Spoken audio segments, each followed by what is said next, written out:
Trade योगी channel पर आप सभी का स्वागत है। आइए बैंक निफ्टी के सभी कंपोनेंट्स की वीकली एनालिसिस करते हैं और देखते हैं इस वीक बैंक निफ्टी के कंपोनेंट्स में किस तरह की मूवमेंट हो सकती है। शुरुआत करेंगे एचडीएफसी बैंक से। तो एचडीएफसी बैंक में क्या हो रहा है, ध्यान से देखिएगा। बहुत ही जरूरी मूवमेंट है और एचडीएफसी बैंक निफ्टी में ट्रेड करने वाले सभी लोगों के लिए ये खास है। एचडीएफसी ने ऑल टाइम हाई लगाया, उसके बाद से वहां से प्रॉफिट बुकिंग शुरू हुई जो कि थमने का नाम नहीं ले रही। फिर उसके बाद से बैंक निफ्टी में हल्की सी जो अपसाइड मूवमेंट आई, उसके साथ इसने अपसाइड निकलना शुरू किया, लेकिन ये अपसाइड सस्टेन नहीं कर पाया और ये पिछले ऑल टाइम हाई से रेजिस्टेंस लेके दोबारा से नीचे की तरफ निकल रहा है। अब क्या हो सकता है, अब आगे की पॉसिबिलिटी क्या हो सकती है? तो सबसे पहले आएगी पॉसिबिलिटी जाने की, अगर यहाँ से नीचे की तरफ निकलता है तो ये इसके पास मेजर सपोर्ट है। यहाँ तक आके अगर ये अपसाइड बाउंस करता है तो फिर तो हम अपसाइड की तरफ मूवमेंट प्लान करेंगे। अगर इसका ब्रेक डाउन हो जाता है और सस्टेन करता है तो फिर हमें दोबारा से 1488 या 1500 तक के लेवल देखने को मिल सकते हैं इस वीक में। अपसाइड अगर निकलता है, अगर ये यहाँ से अपसाइड निकल जाता है, ठीक है, यहाँ तक आके अगर यहाँ से ही निकल जाए तो भी बढ़िया है। ये भी एक टेम्परेरी सपोर्ट है 1627 की।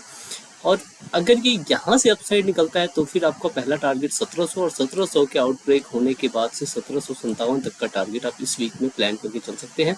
एक आप टेम्परेरी सपोर्ट इसे भी मार्क करके चलें, ठीक है। एक टारगेट आपका ये भी रहेगा, ठीक है। दूसरी सपोर्ट आपके पास निकल के आती है वो ये, ठीक है। नीचे की तरफ जाते हुए आपको ये टारगेट भी आपके अपने माइंड में रख के चलने हैं, ठीक है। लास्ट टारगेट आपका 1489 और 1500 तक का रह सकता है, ठीक है। इसके बाद से किसकी बारी आती है? तो इसके बाद से आती है बारी कोटक महिंद्रा बैंक की। कोटक महिंद्रा बैंक में देखिए क्या हो रहा है। कोटक महिंद्रा बैंक में बैंक निफ्टी के साथ जो रैली शुरू हुई थी, अभी उसकी ट्रेंड लाइन के ऊपर आके कंसोलिडेट कर रहा है और कंसोलिडेट करने के बाद से एक ब्रेकआउट दिया, ब्रेकआउट सस्टेन नहीं कर पाया और दोबारा से नीचे की तरफ निकलता हुआ नजर आ रहा है। अब अगर ये यहाँ इसके नीचे सस्टेन कर जाता है, ठीक है, अगर ये इसके नीचे सस्टेन कर जाता है और नीचे की तरफ निकलता है तो फिर तो आपका टारगेट 1817 और 1817 के नीचे आपका टारगेट 1760 का रह सकता है। लेकिन जैसा कि अभी दिख रहा है, ये यहाँ से हल्का अपसाइड निकलता हुआ नजर आ रहा है। तो अगर ये दोबारा अपसाइड निकलता है और ऊपर जाकर इस रेजिस्टेंस को तोड़ता है यानी 1900 के ऊपर सस्टेन करता है तो फिर आपका अगला टारगेट 1955 और 1955 के ऊपर 1988 तक का टारगेट आप इस वीक में प्लान करके चल सकते हैं। कोटक महिंद्रा बैंक के बाद से किसकी बारी आएगी? तो कोटक महिंद्रा बैंक से बात कर आईसीआईसीआई बैंक की बारी आती है। आईसीआईसीआई बैंक में बुल रैली कंटिन्यू होती हुई दिख रही है। एक ये चैनल है, दूसरी ये सपोर्ट है, ठीक है, सपोर्ट की ट्रेंड लाइन है। बैंक निफ्टी की तरह इसने बियर चैनल बनाया, बियर चैनल का ब्रेकआउट किया और ब्रेकआउट करने के बाद नया ऑल टाइम हाई लगा चुका है।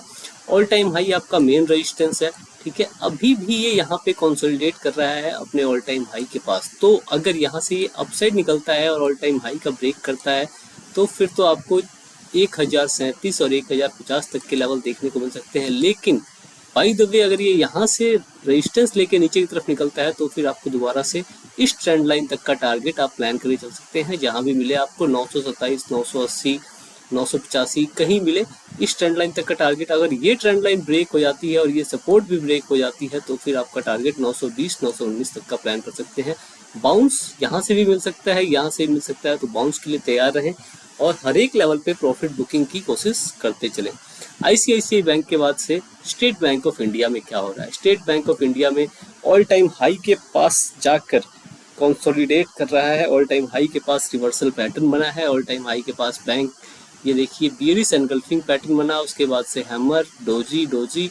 तो कहीं ना कहीं ये इसकी वीकनेस को दिखाता है। अगर इस पे वीकनेस होती है और नीचे की तरफ निकलता है, यहाँ से बाउंस करे तो फिर तो आपको ऑल टाइम हाई 629 के आसपास जाता हुआ दिखेगा। लेकिन अगर यहाँ से ये नीचे की तरफ निकलता है, सॉरी एक सेकेंड, हाँ, अगर ये यहाँ से नीचे की तरफ निकलता है और नीचे सस्टेन करता हुआ दिखता है, यहाँ इस सपोर्ट को तोड़ देता है तो फिर आपका टारगेट 586 और इसके ब्रेक होने के बाद तो इसका बियरिश ट्रेंड कंटिन्यू हो सकता है।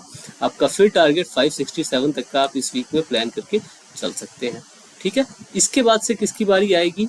तो इसके बाद से बारी आती है एक्सिस बैंक की। एक्सिस बैंक में बहुत ही तगड़ी बुल रैली के बाद से बहुत ही बड़ा यहाँ पे प्रॉफिट बुकिंग का सिनेरियो नज़र आ रहा है। यहाँ पे टोटली प्रॉफिट बुकिंग या फिर कहें लोगों को इकट्ठा किया जा रहा है यहाँ पे क्या बनाया जा रहा है, यहाँ पे बेस बनाया जा रहा है। ठीक है, एक कहा जाता है कि यहाँ मान लीजिए कि मार्केट को किधर भी मूव करना है एक साइड, या तो अप साइड या डाउन साइड, तो उसके पास लिक्विडिटी होनी चाहिए।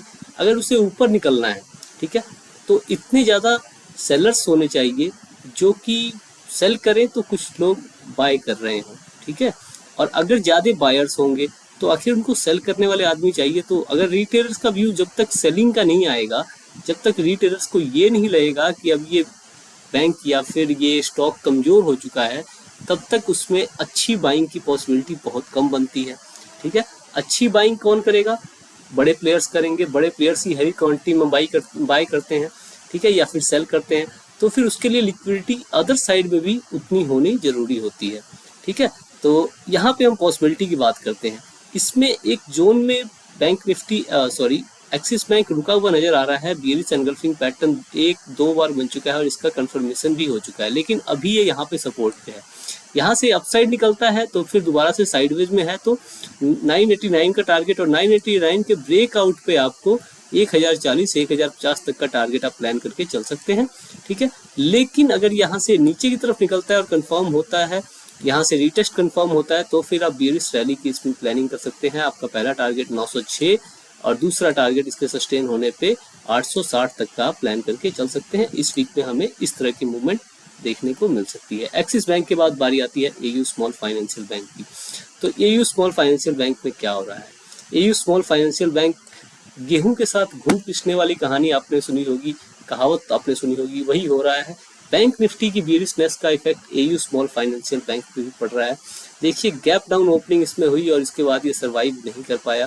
ठीक, तो ये पिछले ऑल टाइम हाई का जो पीक था उसके नीचे आके सस्टेन करता हुआ दिख रहा है। अब यहाँ से अगर इसके जब तक कि ये इस लेवल को यानी कि 745 को ब्रेक करके सस्टेन नहीं करता, तब तक इसमें बुल रैली की पॉसिबिलिटी बहुत कम बनती है।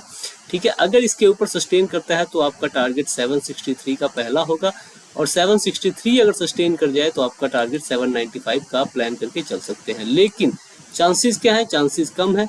ये नीचे की तरफ आ सकता है और नीचे की तरफ आपका टारगेट 700 तक का प्लान करके चल सकते हैं। इस वीक में ऐसी पॉसिबिलिटी हमें देखने को मिल सकती है।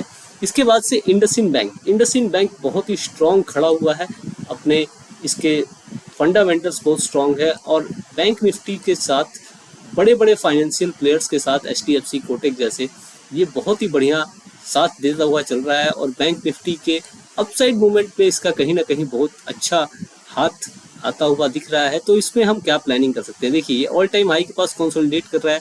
अगर ये यहाँ सपोर्ट पे है, इस सपोर्ट से अगर बाउंस करता है तो ऑल टाइम हाई जो कि 1447 का है ये सस्टेन होगा, और इसके ऊपर सस्टेन होने में 1500 और 1550 तक का टारगेट आप इस वीक में प्लान कर चल सकते हैं। लेकिन अगर यहाँ से नीचे निकलता है तो ये सपोर्ट है, ये सपोर्ट एक मेजर सपोर्ट है।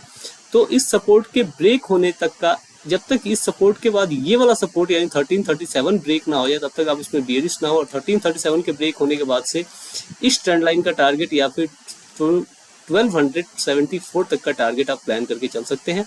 इसके बीच में ये ध्यान रखिएगा, ये जो जोन है, इस जोन में आप कोई भी बियरिश ट्रेड प्लान नहीं करेंगे। किसमें? एयू स्मॉल फाइनेंशियल बैंक में। ये जोन बहुत ही बायर्स का जोन मान के चलें। ये इस जोन ने बायर्स को बहुत ही बढ़िया स्ट्रॉन्ग, यहाँ देखिए इस जोन में आया, हल्का सा ब्रेक डाउन भी दिखाया लेकिन अपसाइड बाउंस किया।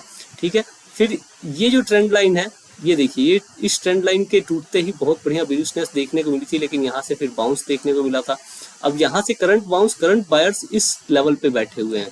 ठीक है, तो इस लेवल पे आपको थोड़ा सा कॉशियस प्ले करना है और यहाँ पे बच के आपको चलना पड़ेगा।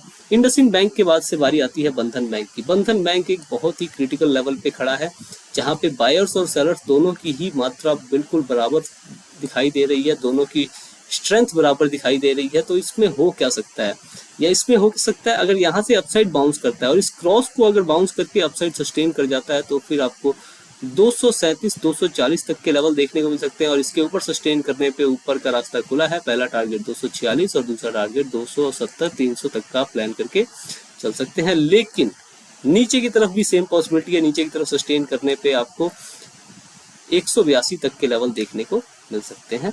इसके बाद से बारी आती है बैंक ऑफ बड़ौदा की। बैंक ऑफ बड़ौदा में भी बुल रैली चल रही है और बुल रैली सस्टेन होती हुई दिख रही है इंडसइंड बैंक की तरह। अब इसमें यहाँ पे एक बॉक्स बन रहा है, ये देखिए, ये जो बॉक्स है, इस बॉक्स के ब्रेकआउट या ब्रेकडाउन के ऊपर आप अपनी प्लानिंग कर सकते हैं। क्या प्लानिंग रहेगी? इसका ब्रेकआउट हो और सस्टेन करे तो फिर आपका टारगेट 211 और 211 के ऊपर सस्टेन होने पे आपका टारगेट 250 तक का प्लान करके चल सकते हैं। लेकिन इस बॉक्स का ब्रेकडाउन हो, देखिए इसका ब्रेकडाउन सस्टेन होता हुआ दिख नहीं रहा है, ठीक है, यानी कि बायर्स यहाँ कहीं ना कहीं स्ट्रॉन्ग है। तो फिर आपको दोबारा से इस ट्रेंड लाइन के ब्रेकडाउन का वेट करना है, ब्रेकडाउन हो, सस्टेन हो, ठीक है, तब आप प्लान करेंगे। आपका छोटा टारगेट पहला 188 का रहेगा और 188 के नीचे सस्टेन करने पे अपनी क्वांटिटी इंक्रीज कर सकते हैं। आपको 174 तक के टारगेट देखने को मिल सकते हैं। एक छोटा सा सपोर्ट जो है वो यहाँ पे दिख रहा है, लेकिन अगर अच्छी मोमेंटम के साथ ये नीचे की तरफ आता है तो ये इसे कंट्रोल नहीं कर पाएगा, ये इसे रोक नहीं पाएगा।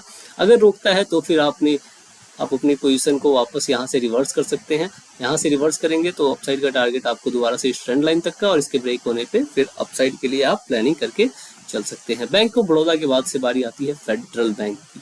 फेडरल बैंक में बहुत ही बढ़िया मोमेंटम दिख रहा है। ये एक अपनी अपर साइड की ट्रेंड लाइन के ऊपर क्या कहते हैं उसे फाइट करता हुआ दिख रहा है, इसे ब्रेक करने को, ठीक है। इसके ऊपर गया, सस्टेन नहीं कर पाया। देखिए यहाँ के सेलर्स कितने स्ट्रॉन्ग है। पहले इन्होंने यहाँ तक का इतनी बड़ी फॉल दी, ठीक है। सेकंड टाइम इन्होंने देखिए कितनी बड़ी कैंडल में फॉल दी और बहुत ही तगड़ी फॉल थी। थर्ड टाइम देखिए, थर्ड टाइम भी इन्होंने कोशिश की लेकिन यहाँ तक लाए और यहीं के बाद से सेलर्स एक्टिव हो गए। फोर्थ टाइम देखिए, फोर्थ टाइम इनकी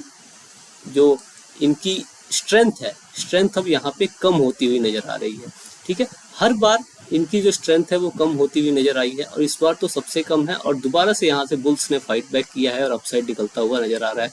तो अगर इसका ब्रेकआउट होता है और सस्टेन करता हुआ दिखता है तब तो आपको 143 150 तक के टारगेट के लिए आप ओपन प्लानिंग करके चल सकते हैं। लेकिन अगर यहाँ से दोबारा से नीचे की तरफ निकलता है या फेक ब्रेकडाउन करके नीचे की तरफ निकलता है तो फिर एम पैटर्न का फॉर्मेशन होगा और आपका टारगेट 126 या फिर ये जो मेजर बुल सपोर्ट जोन है यहाँ तक का प्लानिंग करके चल सकते हैं। और बियरिशनेस कब आएगी इसमें तगड़ी? जब ये दोनों लेवल, ये पॉइंट ऑफ प्रोजेक्शन है, अगर ये दोनों लेवल टूट जाते हैं तब इसमें बड़ी बियरिशनेस का प्लानिंग कर सकते हैं, जो कि 109 तक का टारगेट हमें देखने को दिखा सकती है, ठीक है।